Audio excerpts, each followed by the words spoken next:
Imagine a middle-aged man sitting in a train station. He looks at the watch on his wrist and then at the electronic panel in front of him. A train is delayed by 23 minutes. He sighs impatiently, as if that little delay were robbing him of his existence. But what he doesn't know is that at that very moment, as he watches time slip through his fingers, he is losing something much more valuable than 23 minutes. He is losing the only thing that really exists, the now. This scene is more common than it seems. We live trapped between two invisible worlds, the past that is gone and the future that has yet to arrive, completely ignoring the only fixed point in our experience, the present. And this raises a question that may seem simple, but is powerful. What if everything you believe about time is completely wrong? Think about it for a second. What if time isn't a straight line, but an illusion created by your mind to try to organize the chaos of existence? The answer, surprisingly, is yes. Scientists, physicists, and philosophers have already suggested that time, as we perceive it, is just a mental model and not an objective reality. Renowned physicist Carlo Rovelli, for example, claims that time is not universal and that particles at different points in space experience time differently. What's more, studies show that our memory reconstructs events, not faithfully reproduces them. In other words, the past you hold in your mind may never have happened exactly as you remember it. And what about the future? It's just a draft of expectations, anxieties, and hopes that you project in your mind, a fiction that rarely comes true as imagined. But the most intriguing thing of all is that by accepting this idea, you are not disconnecting yourself from reality. On the contrary, you are freeing yourself from it. When you understand that the only moment that really exists is this one, now, something changes. You begin to realize that it's not time that controls your life, but your attention. And this change in perception has the power to give you back years of your life that you would have wasted on regrets and worries. It's as if, by stopping chasing the clock, you finally take control of your own destiny.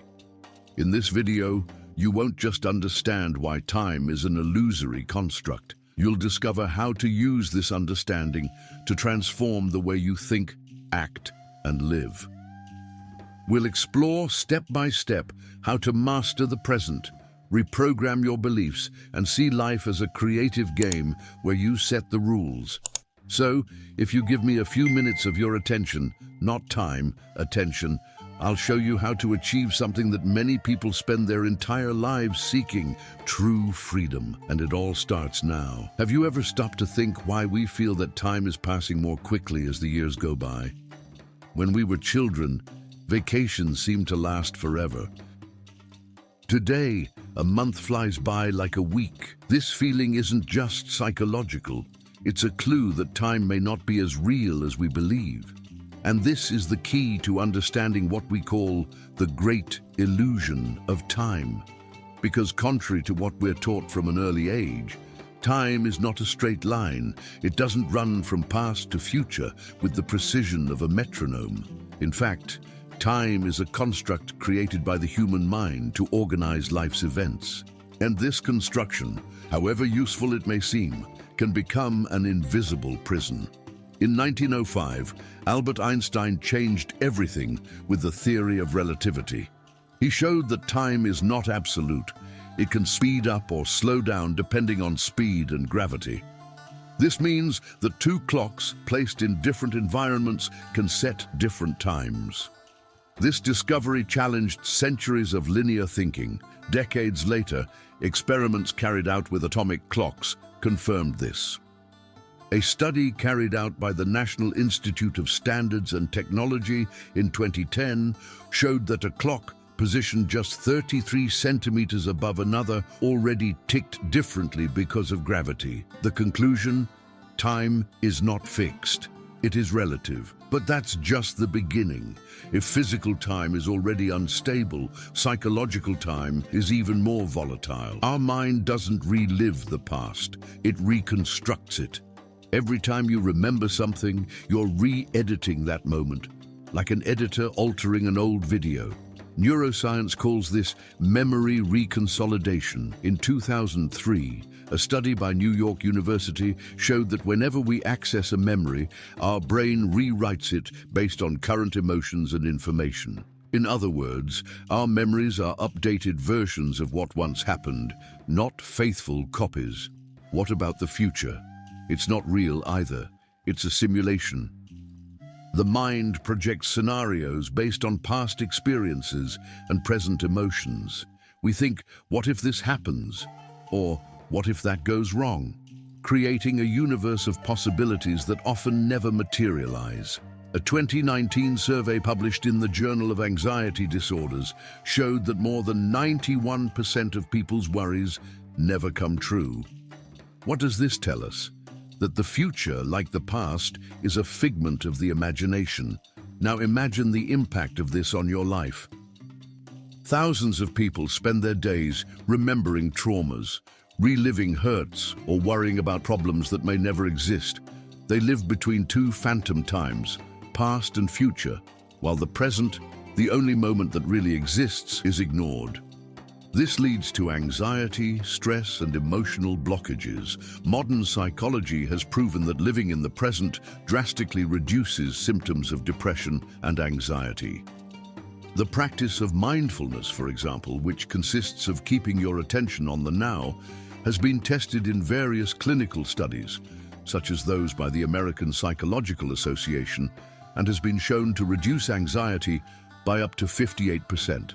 The great truth is that time only exists as long as you believe in it. It's useful for scheduling appointments, organizing tasks, and measuring historical events. But outside of these contexts, time becomes a mental trap. It makes you believe that it's too late to start, that you need to wait for the right moment, or that your life is already written.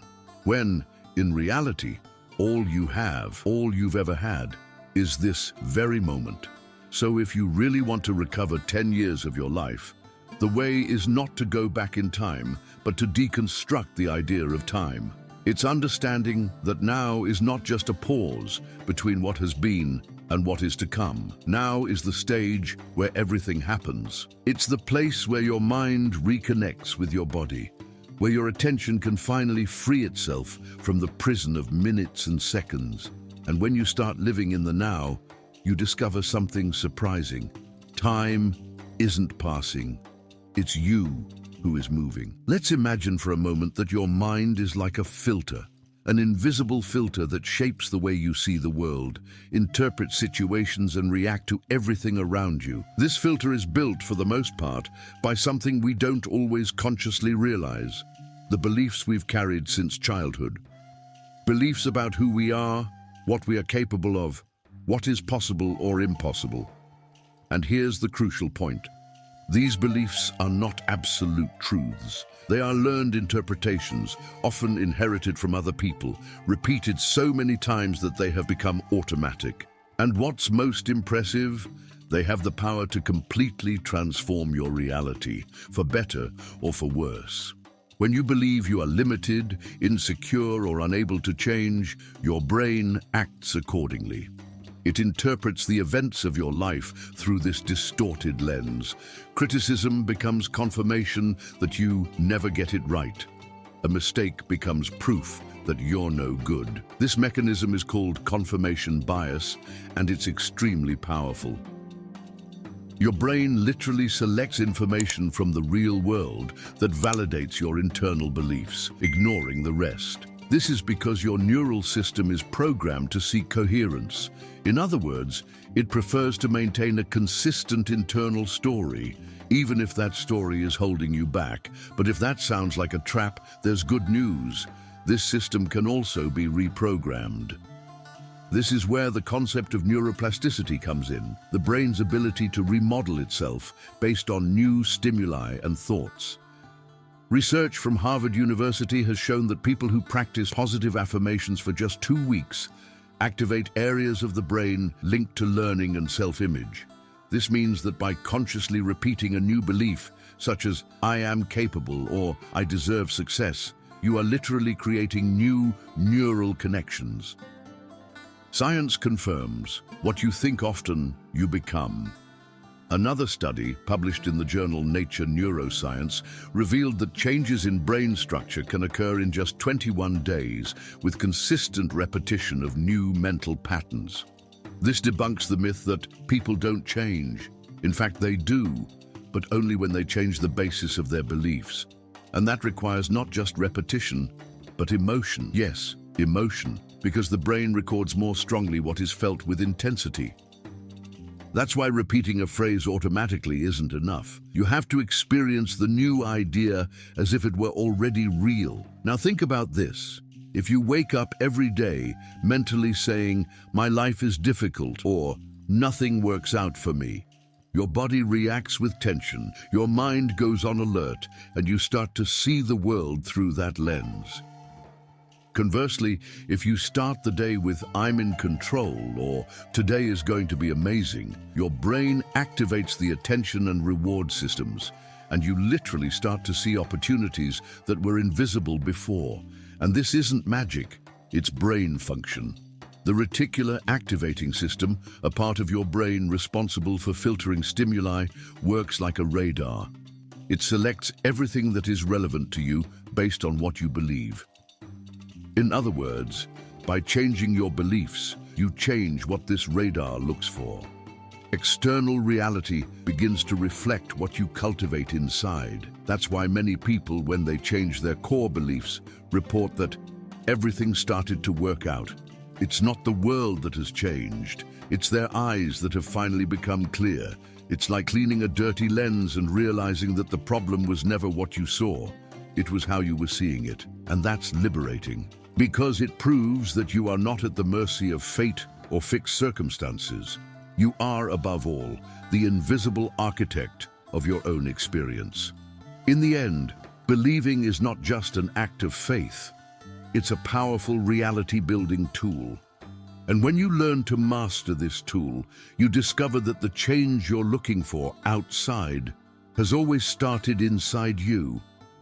Imagine for a moment that everything you perceive, the colors, the sounds, the smells, even the touch of things, doesn't exist outside your mind in the way you imagine.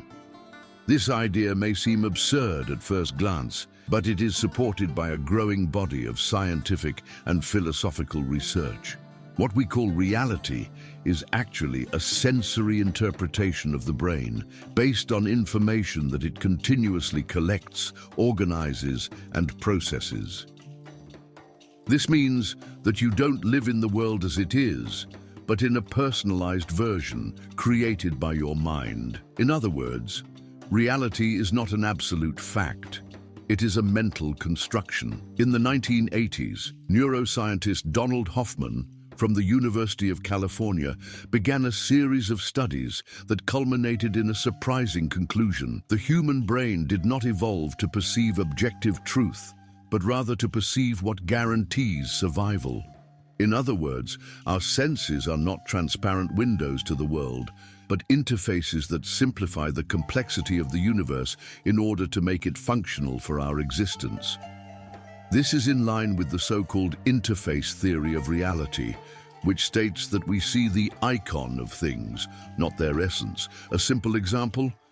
Think of the trash can on your computer. The icon is not the actual garbage can, but a functional representation of it. This is also true of everything we see, hear, or feel. Another emblematic example comes from quantum physics. The double-slit experiment, carried out for the first time in the 19th century and replicated countless times with modern technology, shows that matter behaves differently when it is observed. An electron can behave as a particle or as a wave, depending on the presence of an observer. This indicates that consciousness directly influences the behavior of physical reality. What does this mean in practice? That the simple act of observing already alters what is being observed. This challenges the traditional idea of a fixed external world, independent of our mind. And it doesn't stop there. Psychology also contributes to this understanding. The human brain is an anticipatory machine. It doesn't just react to the environment, it constantly predicts it based on previous patterns. The predictive brain model, studied by Carl Friston and his team in the UK, shows that the brain interprets the present based on expectations formed in the past. This means that you don't see reality live. What you see is a highly sophisticated simulation made from memory, beliefs, and context. A sensory stimulus comes in, and within milliseconds, your brain fills in the blanks with assumptions. Perception, therefore, is a creation, not a passive reading. Now stop and think. If everything you experience is mediated by your brain, and your brain interprets the world based on what it believes, then your reality is different from anyone else's. Two people can experience the same event, but not the same. Two people can experience the same event in the same place at the same time, but come away with completely different memories, emotions, and interpretations. This doesn't mean that the external world doesn't exist, but that it only makes sense when it passes through the filter of the mind. And this filter is constantly shaped by emotions, experiences, learning, and of course, the beliefs we discussed in the previous section. This understanding has a powerful effect. It gives you back control. If reality is constructed internally, then you can reconstruct it. It's not about denying facts, but about changing the meanings you attach to them. An obstacle can be interpreted as an insurmountable block or as a necessary lesson for growth. Criticism can be seen as an attack or as an opportunity for improvement. And the difference between one interpretation and another lies in the way your mind organizes the world. In essence, you're not just someone who lives on a set. You are the scriptwriter, the director, and the spectator of that experience.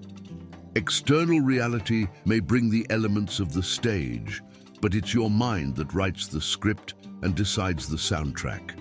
And when you understand this, you discover a new kind of freedom. Not the kind that comes from changing the world outside, but the kind that comes from changing the world inside. From an early age, we are conditioned to believe that most of our problems are out of our control. If something didn't work out, it was the fault of the weather, luck, someone who stopped us, or an opportunity that never came. This kind of thinking, although common, is dangerous. It traps us in a passive narrative in which we are just victims of the world, as if we were passengers on a train we never chose to take. But what if the truth is exactly the opposite? What if the key to transforming any area of your life is in your hands all the time? This is where a simple but extremely powerful concept comes in: self-responsibility. And no, it's not synonymous with guilt. It's synonymous with power. Self-responsibility means taking the lead in your journey. It means looking at your challenges and instead of asking, "Why is this happening to me?" starting to ask, "What can I learn from this?" Or, "How can I change my behavior in this situation?" When you adopt this attitude, something begins to change inside you. You stop being a hostage to circumstances and become the architect of your decisions. And this internal movement is the first step towards what we call mental reprogramming, replacing limiting patterns with thoughts and actions that bring you closer to the life you really want to live. But before moving on, it's important to understand how mental patterns are formed. The human mind works like a system of routines.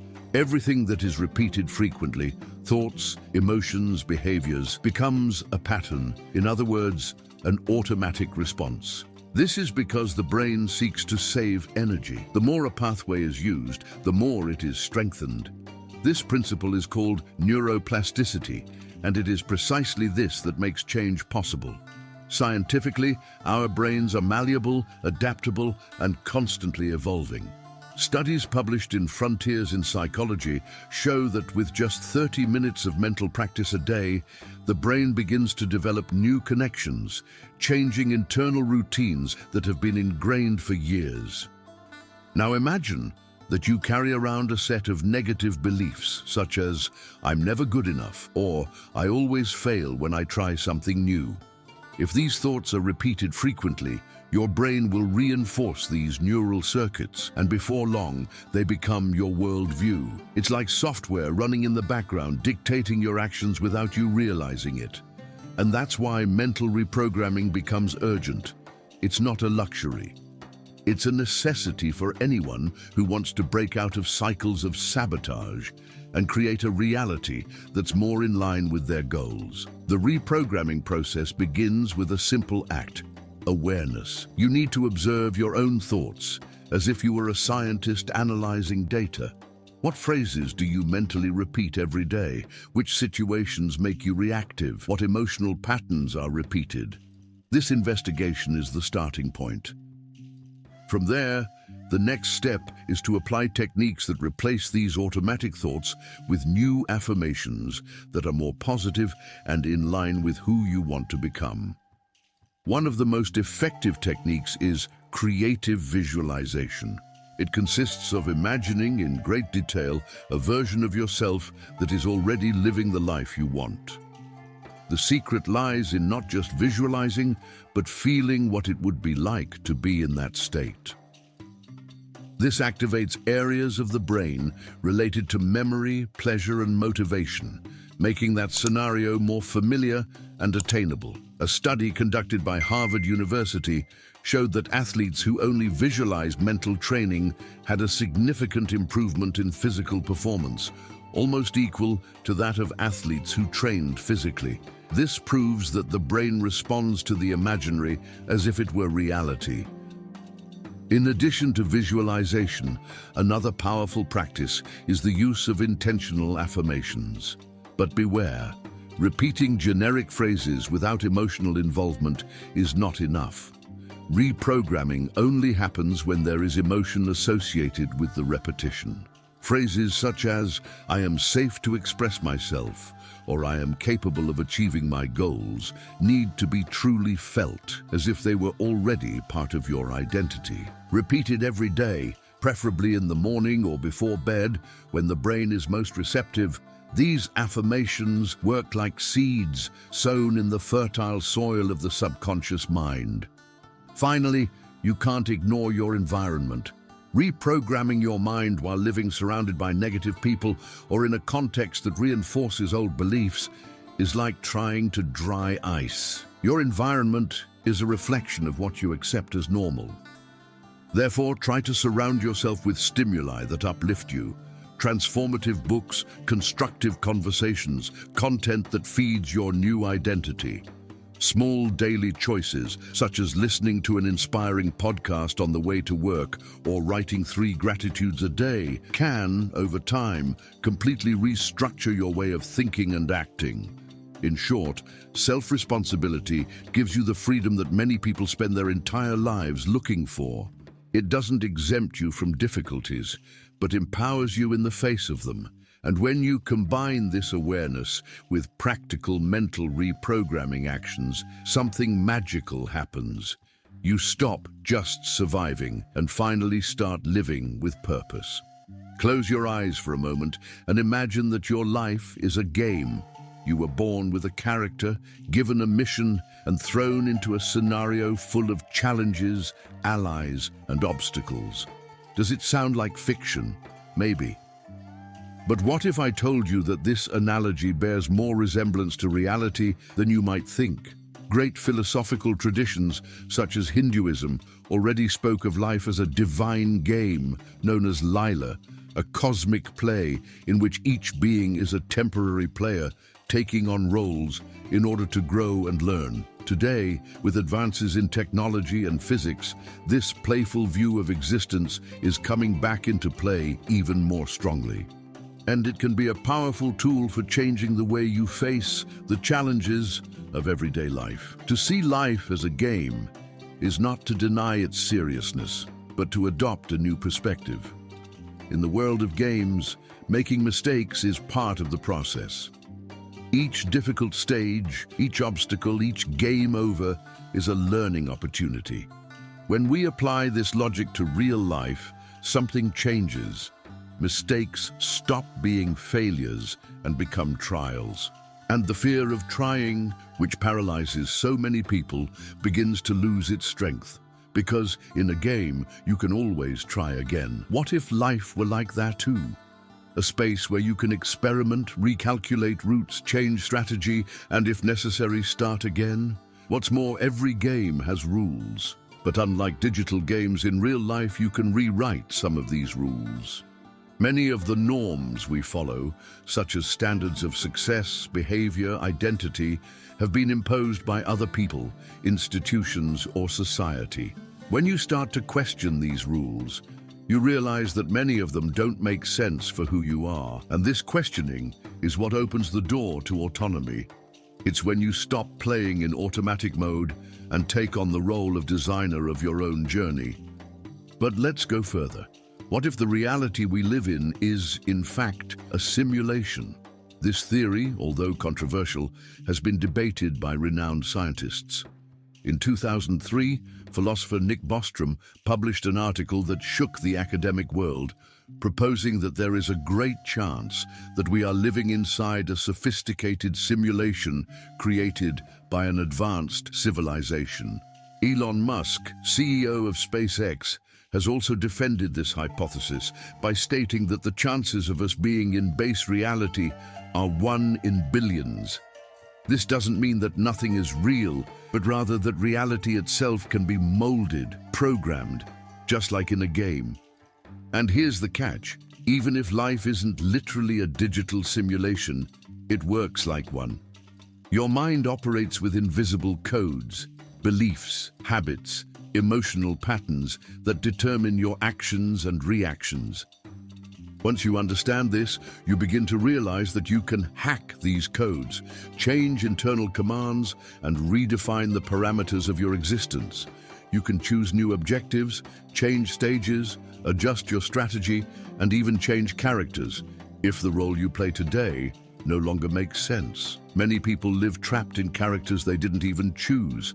The obedient child, the professional who is always available, the friend who never says no.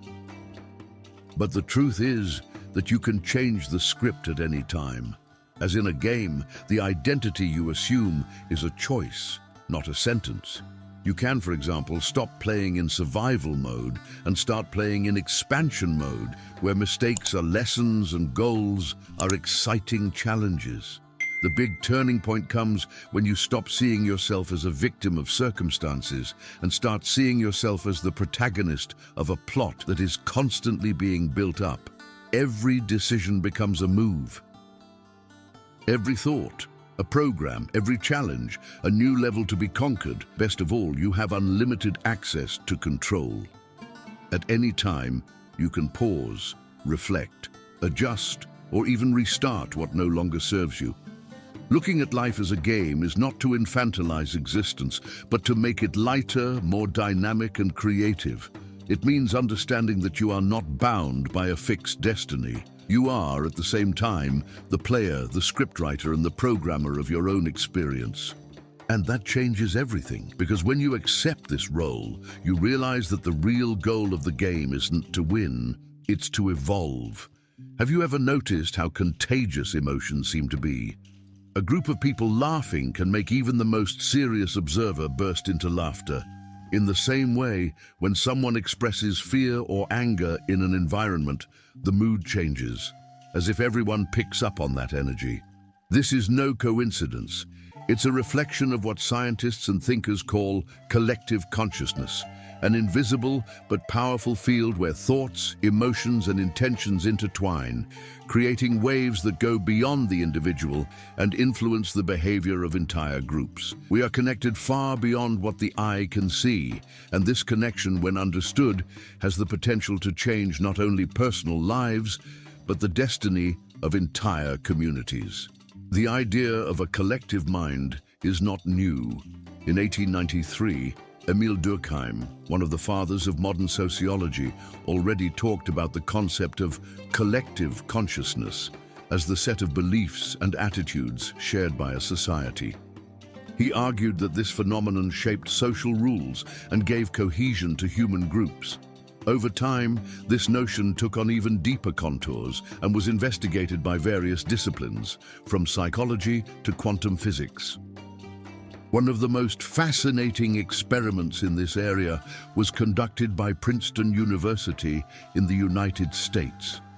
Called the Global Consciousness Project, this study began in 1998 and involved random number generators scattered around the world.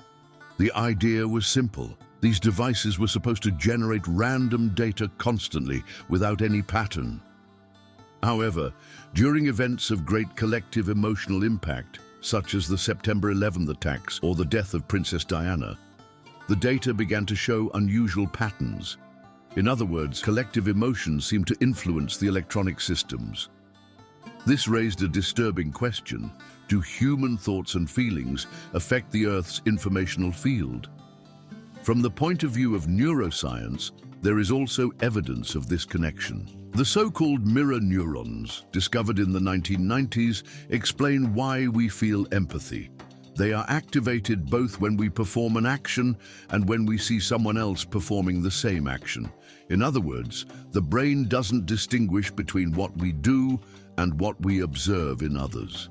This makes us biologically connected. When a group shares an intense emotion, be it joy or pain, this feeling spreads like an emotional virus. And the more people involved, the stronger the field of influence becomes. Now think about social media. Millions of people connected, reacting to news, videos, ideas, and comments in real time. When something goes viral, it's not just content being shared, it's an emotional frequency spreading across the planet. Studies show that feelings such as anger, fear, or indignation spread faster online than positive emotions. This shows us that collective consciousness can be used to amplify both light and shadow. But here's the most important point. You are part of this network. Every thought you nurture, every emotion you choose to feed, every attitude you express, it all connects to the field around you. And the more people start to think positively, constructively, and consciously, the more this field strengthens in that direction. This is why collective meditation movements, for example, have shown surprising results in studies on reducing violence and stress in communities. One example is the 1993 experiment in Washington, D.C., where the coordinated practice of meditation was associated with a 23% drop in crime rates over an 8-week period. In a world where everything seems out of control, it's comforting to know that you have an impact, real, measurable, and expansive. Choosing to take care of your inner vibration isn't just self-care, it's an act of global contribution. The more awareness you cultivate, the more you raise the vibration of the environment around you. And when many people do this at the same time, the collective reality is transformed. So instead of waiting for great leaders or external changes, remember, the revolution begins in the invisible, with the way you think, feel, and influence the field around you. Collective consciousness is the source code of the future. And you, with your small, big choices, are writing that story now. Now that you've understood how time, the mind, and reality work as pieces on the same board, the most important moment has arrived, putting it all into practice. Because it's no use just understanding concepts. You have to live them. True transformation happens when knowledge is applied in everyday life. And for this, there are simple, accessible, and extremely effective techniques that reprogram your mind and intentionally shape your reality. Let's talk about 3 of them: conscious visualization, consistent affirmations, and an environment aligned with what you want to be.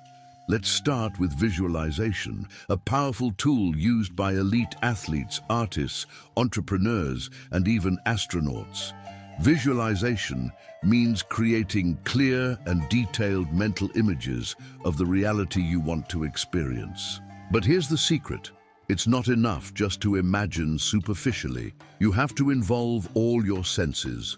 When you close your eyes and visualize, for example, that you are living an abundant life, don't just see the scene, smell it, hear the sounds, imagine the textures, perceive the emotions. The more real this experience is in your mind, the more impact it will have on your brain.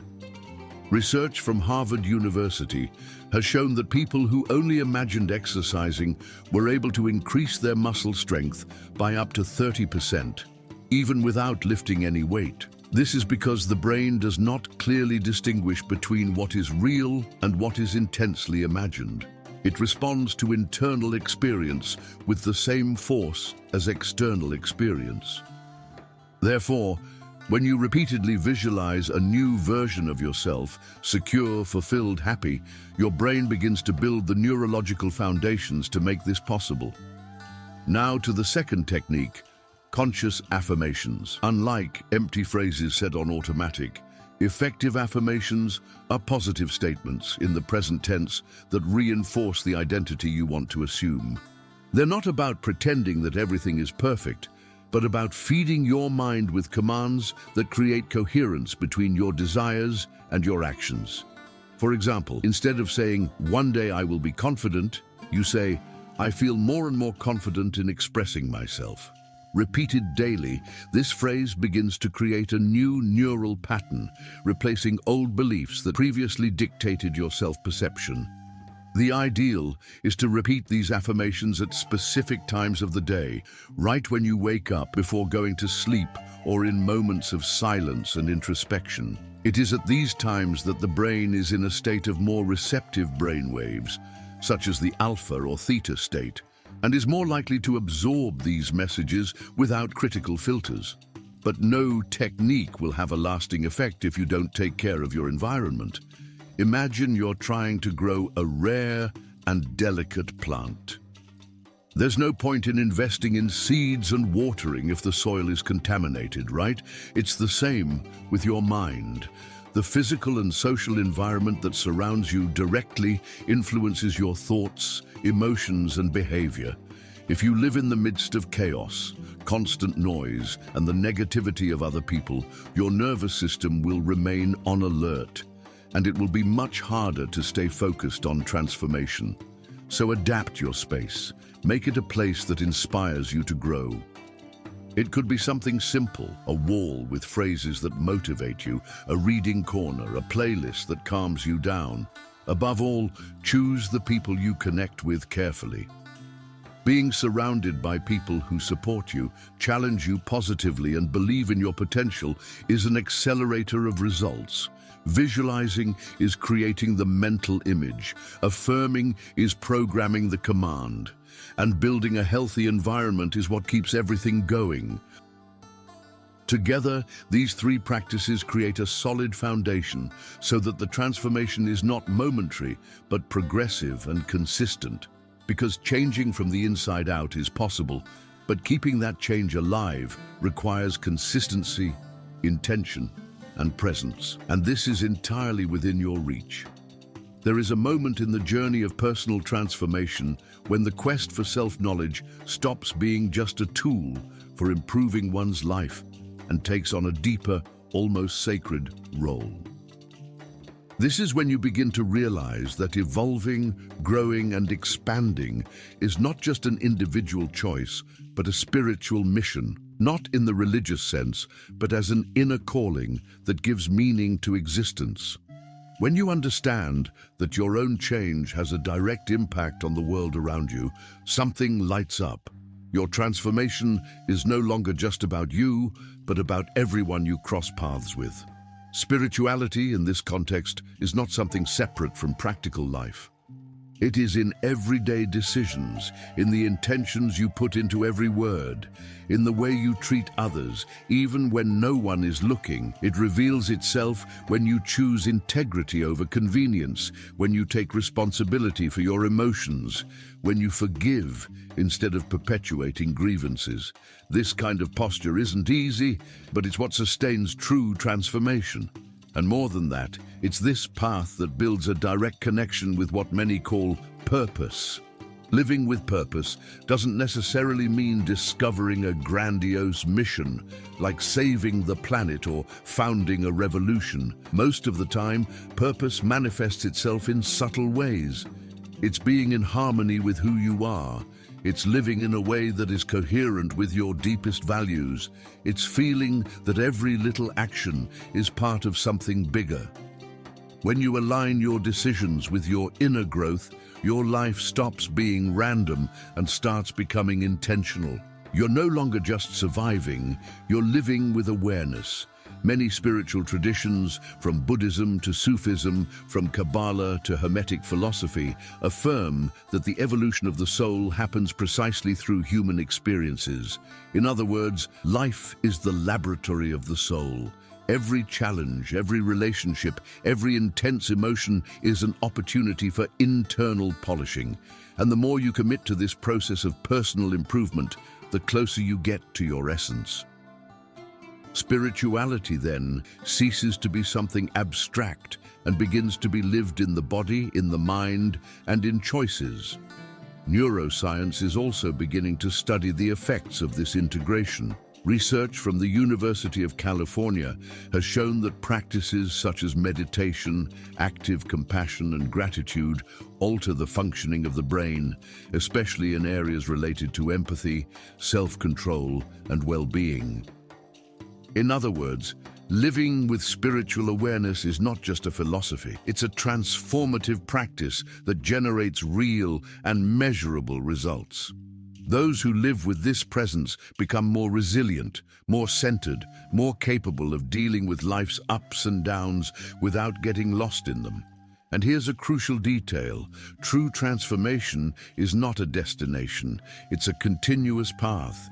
There is no endpoint, no finish line. There will always be new aspects to integrate, new patterns to dissolve, new versions of yourself to discover. The beauty of the spiritual mission is precisely this. It never runs out, because it is based on movement, fluidity, and constant reinvention. You are always evolving, expanding, refining yourself, like a sculptor who sculpts himself every day. By taking on your evolution as a spiritual mission, you stop looking outside for what has always been inside. And more than that, you become an agent of silent transformation in the world, because a mind at peace inspires peace, an open heart spreads kindness, a conscious being elevates everything it touches. This is the essence of living spiritually, being a presence that transforms simply by existing in a true way. In the end, the question is not, what does the world have to give me, but rather, who am I becoming with every choice I make? Because spirituality isn't out there or in the future. It is here and now, disguised in the small decisions, the subtle gestures, the thoughts you cultivate in silence. And when you understand this, you realize that your personal journey has never been just about you. It has always been a bridge between what you are and what the world can be through you. By now, you've understood that time is a tool, not a jailer, that your mind is a programmable code, and that reality is not fixed but moldable. That every thought you repeat, every decision you make, and every environment you frequent directly influences what you call life.